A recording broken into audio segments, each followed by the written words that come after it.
Halo, Assalamualaikum warahmatullahi wabarakatuh. Shalom, Om Swastiastu, Nama Budaya, Salam Kebajikan. Pada kesempatan kali ini, saya dan rekan kelompok saya akan menjelaskan tentang kolaborasi hukum administrasi dan kebijakan publik untuk pelayanan publik yang responsif.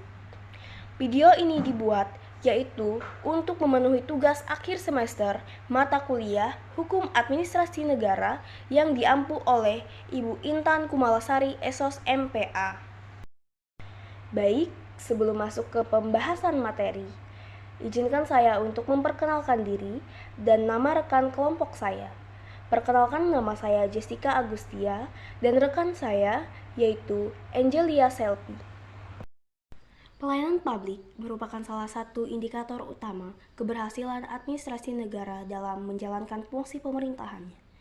Dalam konteks modern, masyarakat memiliki ekspektasi yang tinggi terhadap pelayanan publik yang responsif, transparan, dan akuntabel. Hal ini menuntut adanya kolaborasi yang erat antara hukum administrasi sebagai kerangka normatif dan kebijakan publik sebagai panduan implementasi strategis. Adapun hukum administrasi, yaitu berfungsi sebagai kerangka hukum untuk menjalankan legalitas tindakan pemerintah dalam menyediakan pelayanan publik. Sedangkan kebijakan publik, yaitu memberikan arahan strategis bagi pemerintah untuk memenuhi kebutuhan masyarakat. Adapun peran administrasi, yaitu yang pertama menjamin legalitas, di mana hukum administrasi memastikan tindakan pemerintah sesuai dengan peraturan perundang-undangan. Yang kedua yaitu pengawasan dan akuntabilitas, di mana mekanisme pengawasan seperti PT UN memberikan masyarakat ruang untuk mengajukan keberatan. Yang ketiga yaitu perlindungan hak warga, di mana hukum administrasi menjamin akses yang setara terhadap pelayanan publik tanpa diskriminasi. Dan yang keempat yaitu tata kelola yang baik, di mana hukum administrasi mendukung prinsip-prinsip good government seperti transparansi dan partisipasi masyarakat. Sedangkan peran kebijakan publik, yaitu yang pertama, dinamika sosial, di mana kebijakan publik membantu pemerintah menentukan prioritas berdasarkan kebutuhan masyarakat dan sumber daya. Yang kedua, kerangka strategis, di mana kebijakan publik memberikan panduan untuk merancang program pelayanan publik yang efektif dan efisien. Adapun yang ketiga, inovasi pelayanan, di mana kebijakan publik yang adaptif mendorong inovasi seperti penerapan teknologi digital untuk meningkatkan aksesibilitas.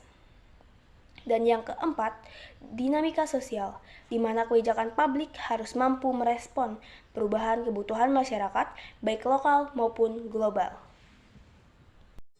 Baiklah, di sini saya akan melanjutkan materi dari teman saya, yaitu tentang kolaborasi yang penting. Kolaborasi yang penting terbagi menjadi 4. Yang pertama, integritas prinsip.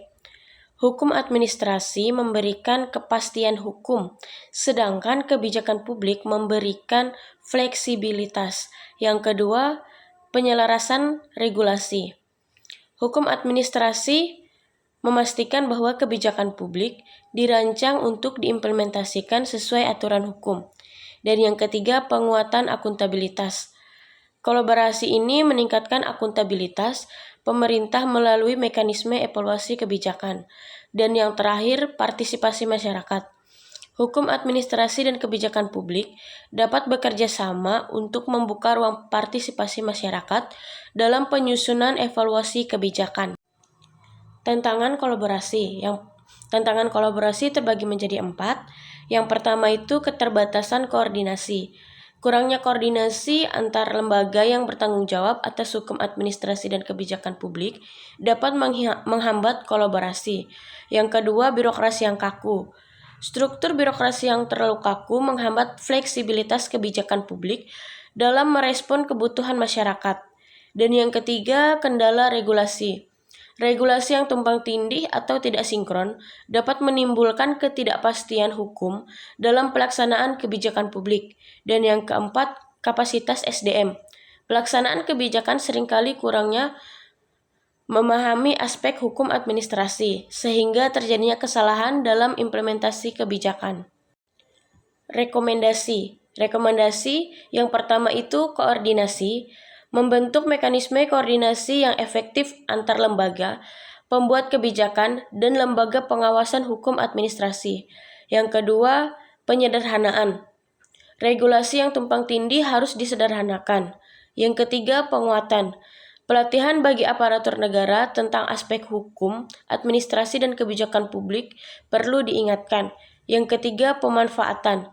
Teknologi digital yang digunakan untuk meningkatkan transparansi dan partisipasi masyarakat. Kesimpulan, kolaborasi antar hukum, administrasi, dan kebijakan publik merupakan kunci untuk menciptakan pelayanan publik yang responsif, adil, dan berkualitas.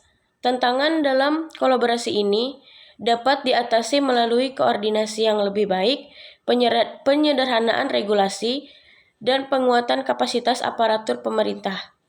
Dengan demikian, kolaborasi ini dapat menjadi pilar utama dalam mewujudkan pelayanan publik yang sesuai dengan kebutuhan masyarakat.